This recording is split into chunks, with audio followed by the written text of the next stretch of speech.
There he is, the California kid.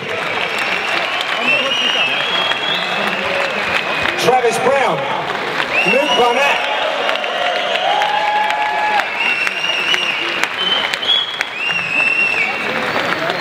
Gentlemen, welcome. They reinforced these seats. Are we working it? What's happening in Stockholm? Whoa!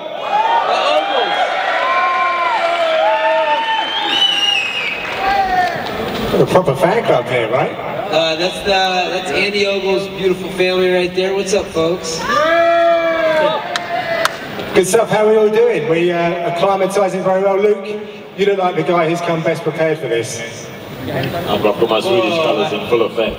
I take offense to that. Can you see this?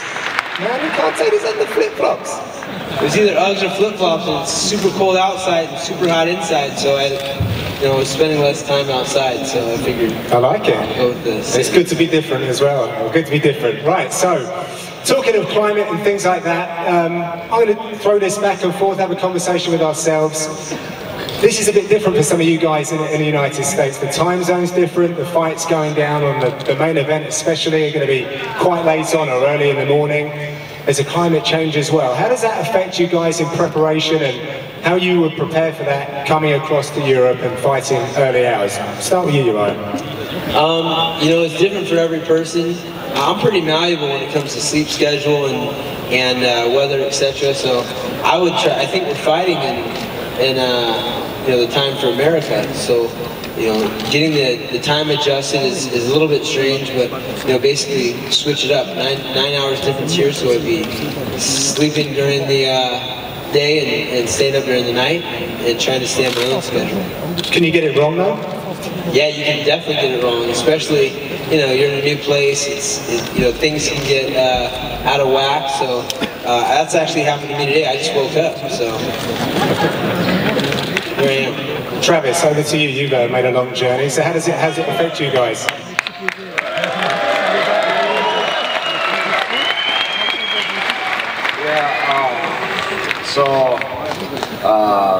As far as getting ready for a fight, for this trip, I'd do fine. I don't mind the time change.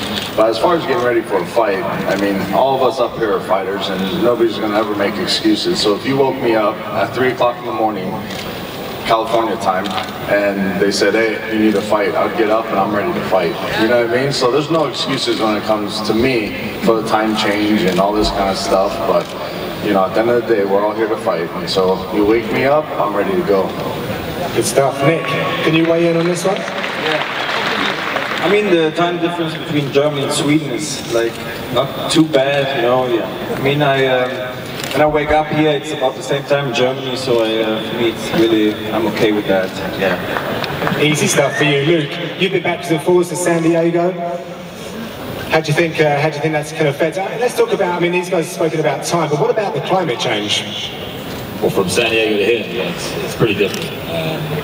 It's 24 degrees in San Diego today, and it's -6 here. So. And that's relevant for Alexander and Phil Davis because they've come from that part of the world. Yeah, they were training at Alliance, and I was actually training with them the other night at 4 o'clock in the morning, and they've been training late at night at All Stars down in Stockholm. So, they're fully prepared, and I think they're doing all the right things. Got a great camp behind them, and I think the Alliance boys are going to put on a show at the weekend. Well, staying with that then. So, Alexander Gustafsson versus Anthony Johnson, hell of a matchup. What's your take? How do you think it's going to go down? And on the back of that, start. Okay, there's a clue. It's not even worth asking the question, John. It's not even worth asking the question. Well, for you then, who do you think's out the winner of these two? Because obviously there's a title shot at the end of it. Who's the worst matchup for John Jones? I think John Jones is at home praying. He's on his knees praying that Rumble can do it. That Alex is going to come back.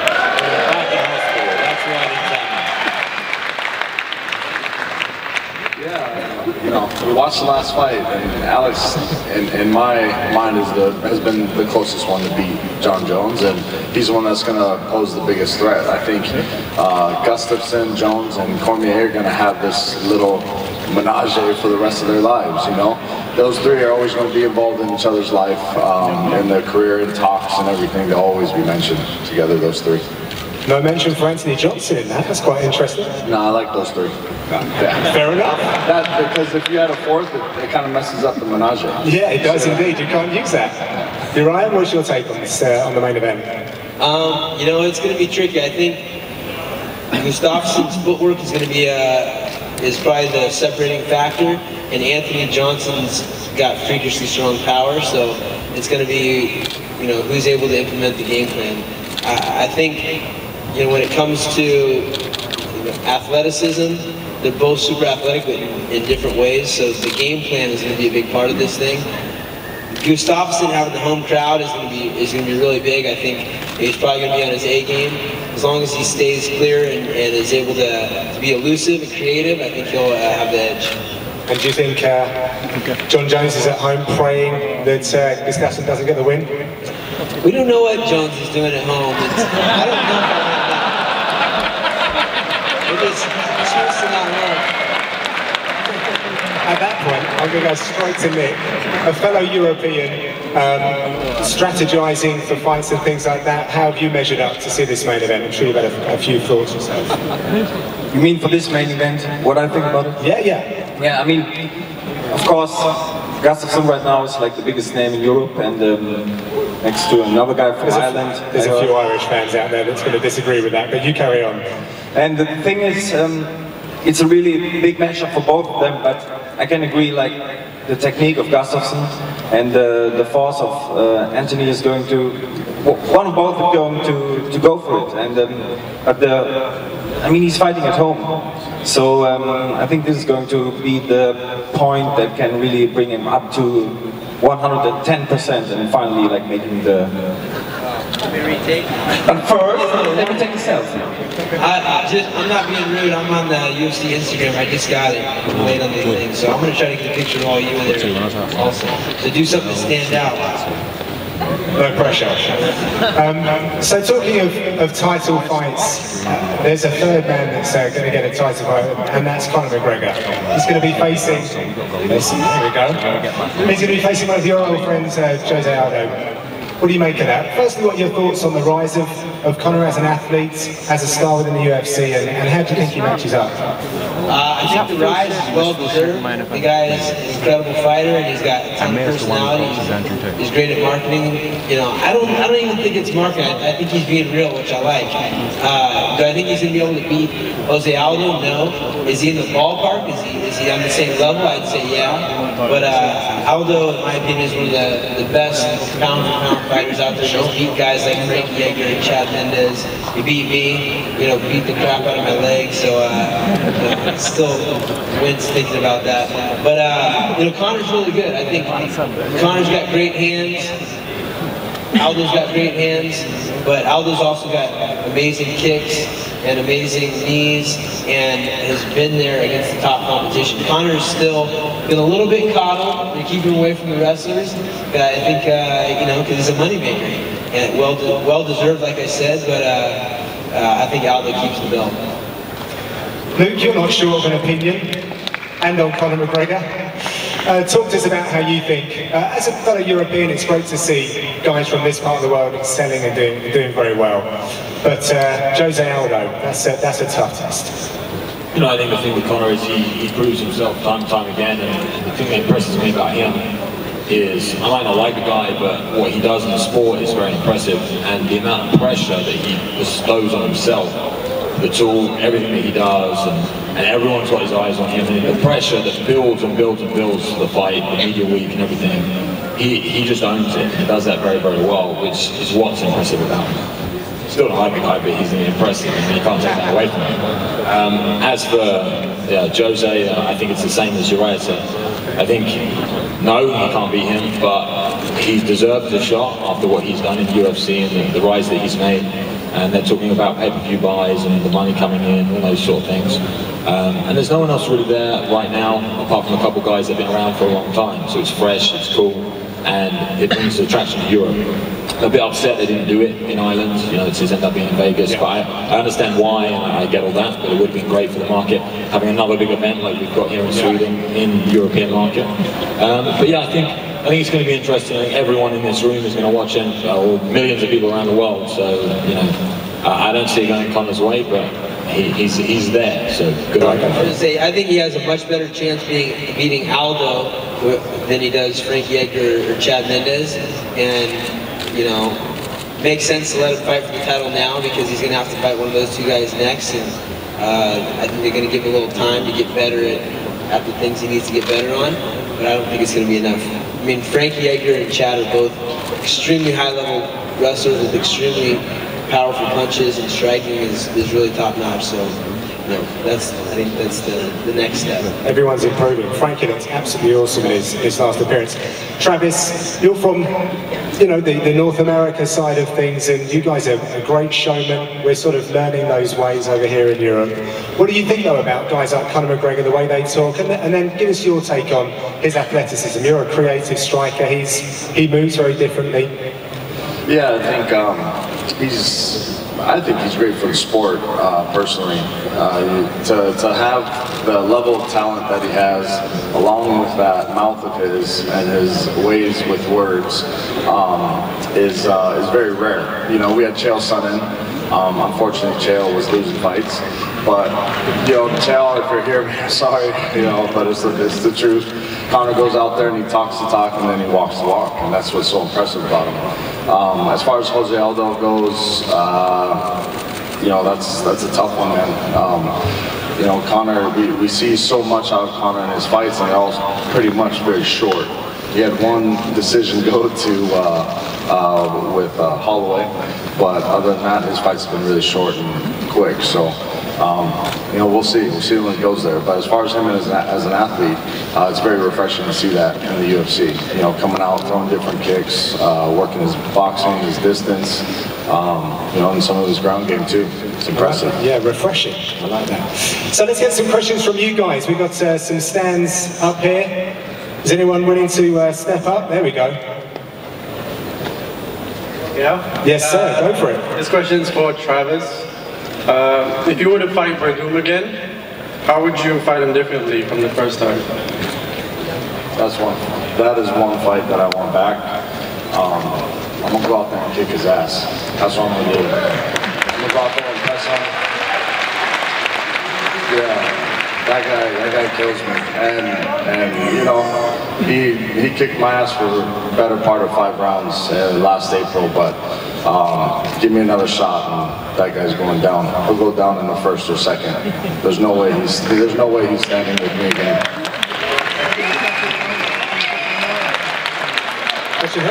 Hey, this guy over here is booing. Why don't you come ask a question? You totally got called out. Are you booing? You want to come ask a question? Okay, you want to boo from the stands? Okay.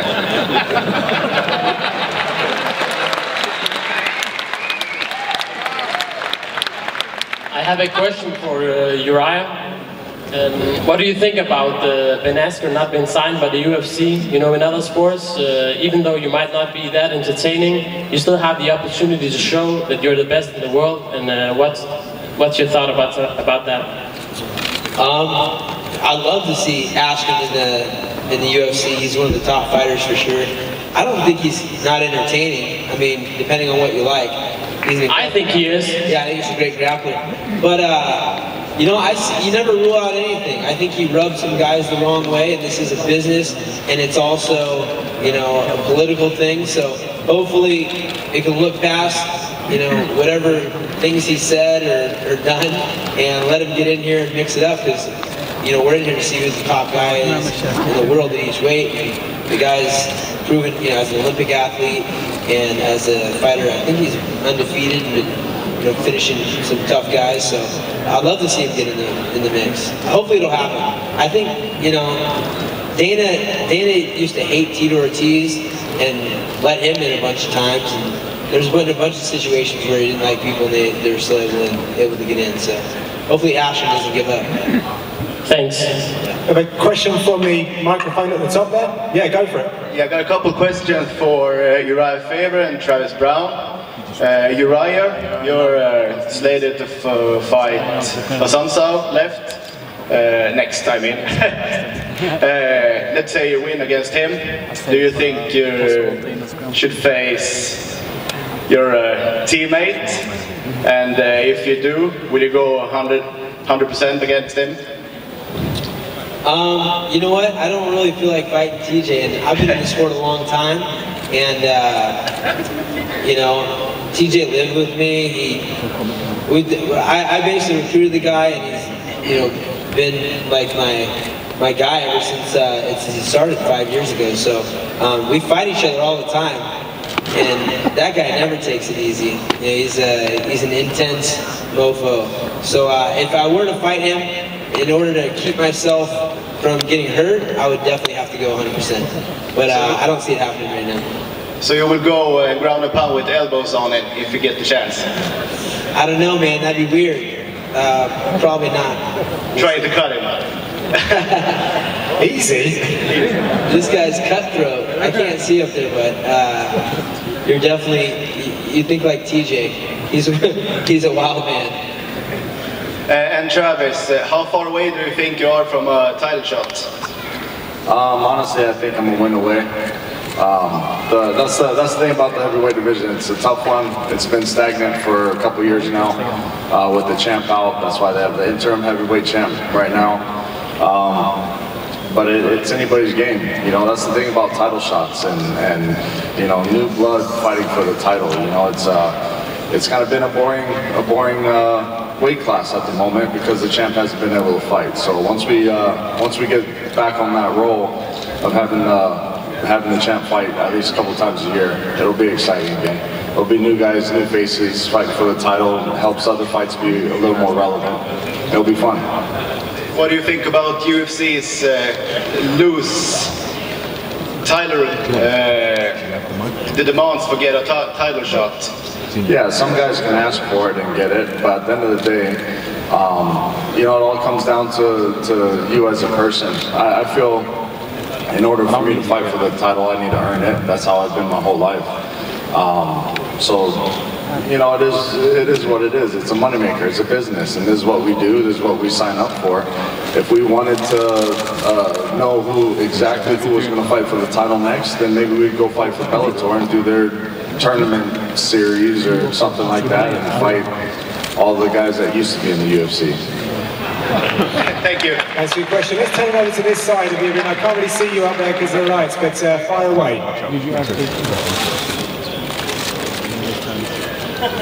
Is that mic working up there? No mic? Right. It is the man with Run MMA right in front of us. Go ahead. Hi, I have a question for Nick. I know you're Facebook friends. Yeah. Thank you. I know you're an old judoka, and I'm just wondering what do you think about the new rules that IGF has? That you can't grab the legs anymore, you get disqualified and stupid shit like that. This is why, you know, the thing is with judo, you know, this is why MMA is so successful and judo isn't, you know, because they put everything away that wasn't, like put on the inside. I think they even said that the coaches are not allowed, like, really to cheer when they win, when the athletes win. Really? Yes. So people went around and just like put them down again on their seats. So I believe with these kind of rules, judo is destroying itself. And yeah, as I said, this is why judo is. Yeah, I felt that when they put out wrestling out of the program for the Olympics, I was feeling like, oh man, judo is going to be next. Yeah, and I think it's the same there. They're changing the rules all the time for the wrestling, and that's why it went out. I think. Yes. I have a question. I think it's to all you guys. What's your take on this with Jones when he got caught for cocaine and nothing happened? Like, guys get caught with marijuana and they get this, how do you say, they cannot fight for a year and they lose money. They get suspended and stuff like that. I think what happened with John Jones is he found a loophole. And in life, you can find loopholes, you know, but should he have been doing that? No. Did he get caught doing something? Yes. And it's a timing thing. Those guys that get suspended for marijuana and stuff like that, it's because it's on fight night. And according to the rules of every, you know, the athletic commissions are different. So in contest is the 12 or 24 hours before you fight. And he got tested out of contest, so there was nothing that they could do about him fighting, so he got fined. But you know, it is what it is. I mean, we can't say whether it's fair or not fair because there's rules in place to make it what it is. You know, we just got to follow the rules. I think the rules should be different, though. Yeah.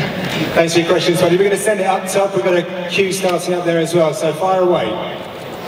Hello, I have a question for Travis. How do you do to make your beard look so fucking nice?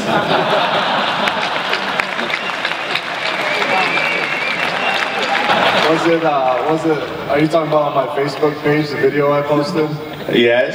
Yeah, I don't know if I can go there. There are women in the crowd, and if you're wondering what it is, you can go on my Facebook page and watch it. It's a video between, or kind of comparing the new fad that guys have with beards compared to, you know, men that just have beards. You know, it's like, oh, is it groomed? Is it cut? Is it nice? All this kind of stuff. And I don't really do that. The way I get my beard so nice is straight genetics, buddy. You can't go buy this on the shelf. You know what I mean? That's the only way you get it. Maybe you could get some tips to Urijah. He's the complete opposite. Yeah, that's genetics also. I was lucky enough to be this short with no facial hair. So. More meal. Thank you. Thank you, man. Yes, please. Hi there, I got a question for Travis Browne. How would you see a match with JDS go down, since he obviously is one of the best strikers in the division and has a really great chin? That's going to be a fight people are going to want to see. I'm more than willing to go in there and duke it out with JDS. I think it'll be a huge fight. I think him and Stipe was a great stand-up war, and I think JDS and myself will be better than that. I think there's no way that anybody will be sitting in their seats when him and I step in the cage. And we're on a collision course. It's going to happen. You know, it's going to happen. There's no way of getting around it. We both have the hearts of champions. We take on all challengers, you know. So it'll go down. It's just a matter of timing. All right. So you think decision or knockout? Fuck decisions. Ain't nobody wants to see that shit. We're going for a knockout. That's what we do. We're heavyweights for a reason. That's how we want it. This is going out before the watershed, so the language and parental guidance on this one for fight. The guy asked the question up there and got me riled up. He got you in trouble. That's right. Let's go back up top. Yes, please. What's your question? Hi, I'm Abdul from Egypt, and I have a question for all four fighters. If the UFC allowed to have a tag team fight, who would your tag team partner be? Beautiful. I love that. I want to fight with Travis, you know, like on his back. He's backpack, and I'm like, yeah, do it, you know, kick the guy and stuff. Bro, you're built like a German tank. Ain't no way I'm carrying you on my back. I mean, you're not too tall, but you're heavy as hell, you know? Look at this guy. You mean I'm fat? Hey, no. Do we need to, I mean, if you unbutton your shirt, all the women in here would start, you know, screaming. Where's the women? Where's the women screaming? When I lift up my shirt, they'll all be like, put it away. You know what I mean? Okay. So I take you backpack, right? Like this, okay. Perfect. Luke, who's your tag team teammate? Well, I was going to say Travis as well, but my thunder got stolen. So I'm going to go with Urijah. Me and Urijah. He can go on my back, and he can whip me, and I can kick people. It's like a chicken. What's that? Tell you what, chicken let's do that. Let's do the pool, you know. You go on his back, you go on my back, and we'll fight. Yeah, we do it. It's on. Clear the stage. Now? Who you got, Urijah? Man, that's a good question. You say we only get 2 guys, or we get 4 guys? As you like, yeah, you can take 4 guys. You're writing the rules, apparently. That sounds naughty, kind of. See, I take Kane for sure. I think I take a bunch of the champions. I get Pettis because he can do some crazy stuff. Like, I go down like in a turtle position, he can jump off me and do some stuff. Kane because he doesn't say anything. You can probably tell him what to do. Like, hey, you know, just take more direction, doesn't mouth up. Conor, too many cooks in the kitchen with Conor. He'd be talking the whole time. You've definitely thought about this. Let's take a question. That's it. Down here. There you are. It's your time. Step to the mic.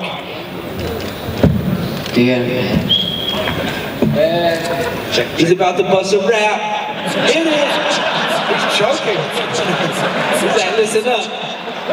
I came here to Sweden. Yes. Yeah, one question. To Travis, Jones and Kane, who would win that fight, and how would you do, you know, in heavyweight? And would you fight him if he came up? Yeah, so Jones and Kane would be an interesting matchup. Jones is very athletic and sneaky with all of his strikes. You know, he's very unpredictable. Kane, we know what he's going to do, but he does it really well. You know, I was talking about tanks up here, and that's Kane. You know what I mean? He's just going forward, ain't no going backward for that guy. And Jones would, you know, have to find a way to, with his athleticism, beat him.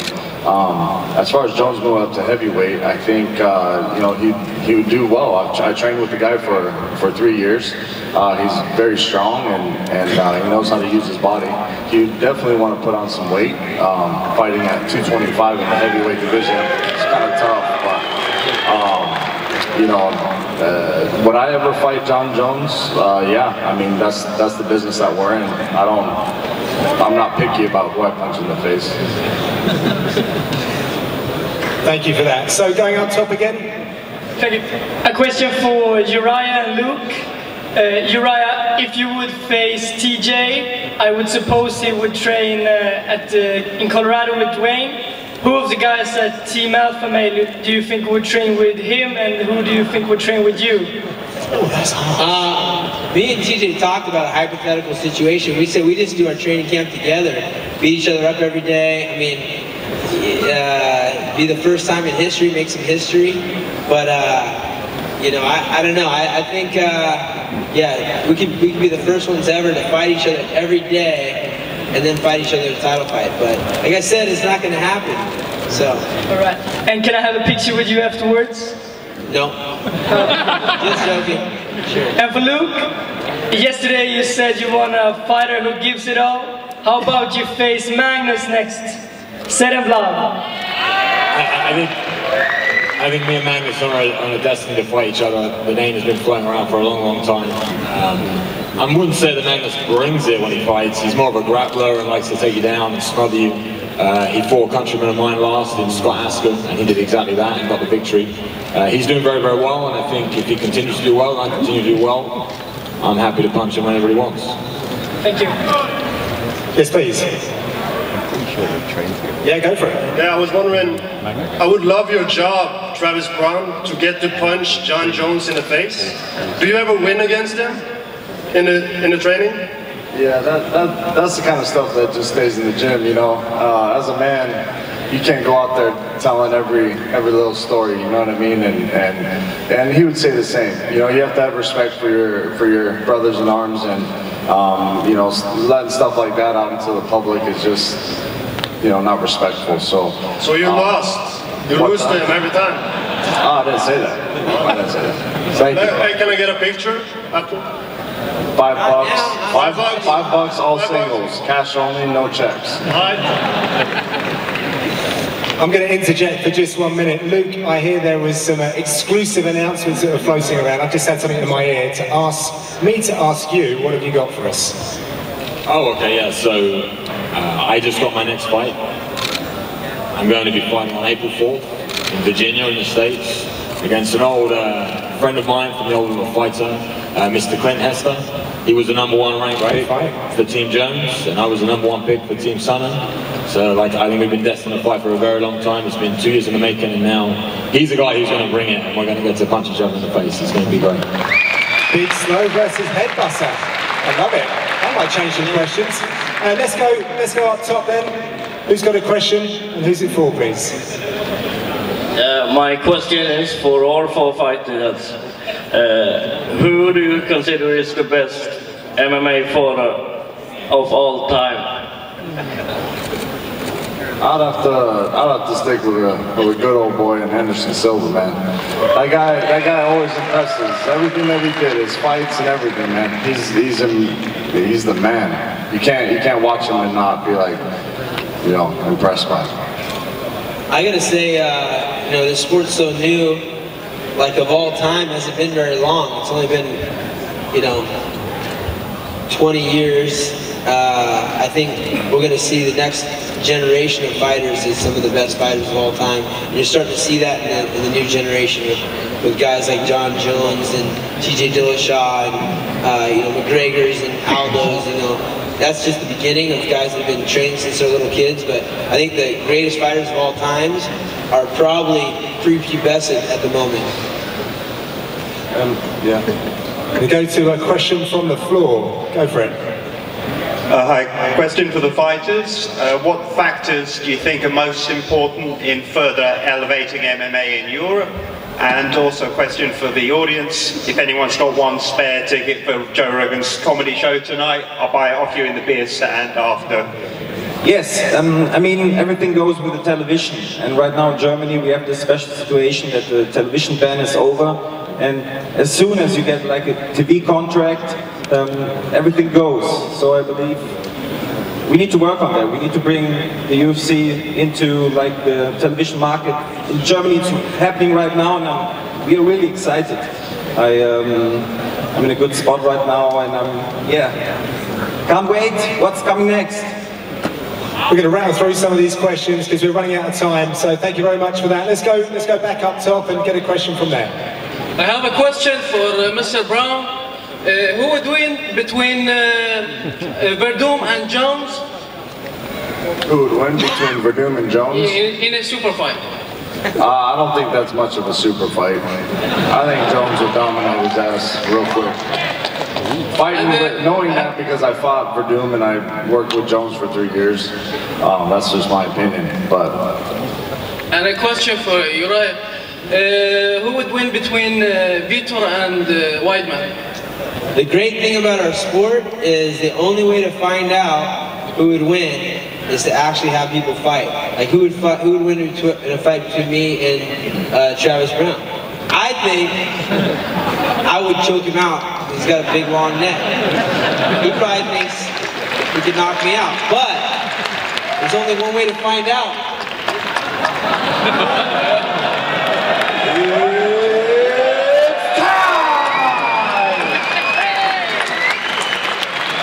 So I don't know. Yes, please, sir. Hi. Question for Travis. Travis, you were saying that you would like to fight next JDS. JDS is kind of facing potentially some layoff time after Miocic fight. Is there anyone else who would like to fight above it, except him, besides him? Yeah, and I said this before, and I hate to, keep talking about the same guy, but I want that Verdum fight back. There's nobody else right now. I'm not somebody who calls somebody out, but that's a fight that I want.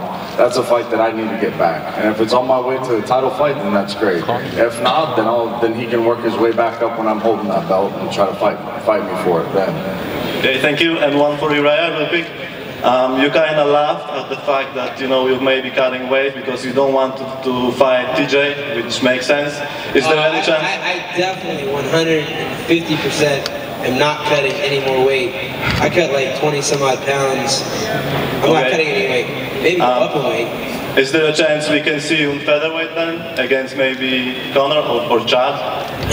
Not against Chad. I don't know what I'm going to do. I've got a fight right in front of me against a really tough guy, Rafael Sunsao. He's on a huge win streak. He's one of the top ranked guys. I fought him one time and we changed a lot, so all I really care about and the only thing I can control is my preparation for my fight, and everything else until then is all hearsay. But I appreciate everybody thinking about all the fun fights that I could be in. I agree, there's a bunch of good matchups for me. The TJ, Drew Conor out there, Frankie, if Dominic Cruz can ever suck it up, put a Band-Aid on it, and go Thanks. Great stuff. Thank you. Up top, gentleman in the red shirt. Hello, my name is Joseph, and my question is for all of you. With the topic of doping, which is always around any sport, in our sport, do you personally know fighters that are doing doping, but of course then keeping quiet about it? Say that again? That's kind of Yeah, I'm not sure about that catch-22 with their champ. Yeah, let's go with this guy here in the green t-shirt. Let's have your question. Last question. Go for it. Travis Browne, Verdum, in an interview lately, he said that the most important thing for him wasn't that he won the fight, but that he broke you mentally. I just want your thoughts about that. And DC, I see you up there. I'm a big fan. No matter where you are, John Jones, I'm coming for you. That was a great impersonation. That was a good one. He didn't break me mentally. He didn't break me mentally. There's no way around that. So he's absolutely wrong. And if he wants to test that theory out, I'm right here. And I'm ready to get in the cage whenever he is. If he wants to do a little pre-party before his fight with Kane, I'm more than obliged. Great stuff. That's all we've got time for. We've got to get this place ready because there's some guys that are going to be weighing in just a little while. So in half an hour, we're going to have the weigh-ins. But now we need to say thank you to all of these guys, Urijah, Nick, Travis, and Luke. Thanks to all of you guys for coming out with your questions.